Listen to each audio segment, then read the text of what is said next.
আপনি যৌবনের তাড়নায় সবকিছু করলেন, এটা ঠিক না। আপনি বলেন আপনার ভিতরে কোন জিনিসটা ঠিক আছে বলেন তো। এই লপ্সকে ঠিক রাখেন। এই লপ্স যদি ঠিক থাকে দেখবেন যে আপনার দেহের ভিতরে কোনো রোগ থাকবে না। মোবাইল একটা পাইছেন, রাত্রে শুয়ে শুয়ে থেকে আপনি নেগেটিভ জিনিস দেখেন, কিন্তু আপনি কি হবে? আপনার রোগ হবে, এটা কার রোগ হবে? সারাদিন ঘোরাফেরা করেন, মেয়েদের কথা কল্পনা করেন, রাত্রে শুয়ে শুয়ে এটা কল্পনা করেন, তাহলে আপনার সব দোষ হবে। এটা কার সব দোষ হবে? এলে চিন্তা ভাবনা করা যাবে না। এলে চিন্তা ভাবনা করলে আপনার লাইফ শেষ। লাস্টে কি করবেন আপনি? বিয়ে তো করছেন এই রোগ নিয়ে, বিয়ে করে আপনি দেশে দেশে চাকরি করতেছেন,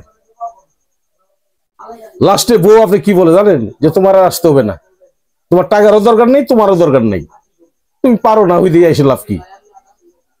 দাদা এই কথা যখন বলে তখন এত কষ্ট লাগে যে এত রোজগার করি, এত কষ্ট করে বিদেশে কামাই করি, লাভ কি? এই লাইফের দামটা কি? দাদা চিকিৎসা করেন, ভালো চিকিৎসা করেন, ন্যাচারাল ওষুধ খান, গাছ গাছের ওষুধ খান। আসেন জামালপুর রেল স্টেশন, আমি মোহাম্মদ বেলাল কবিরাজ, আমার সাথে যোগাযোগ করেন।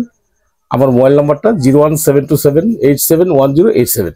এই নাম্বারে আমার সাথে কথা বলেন, পরামর্শ নেন।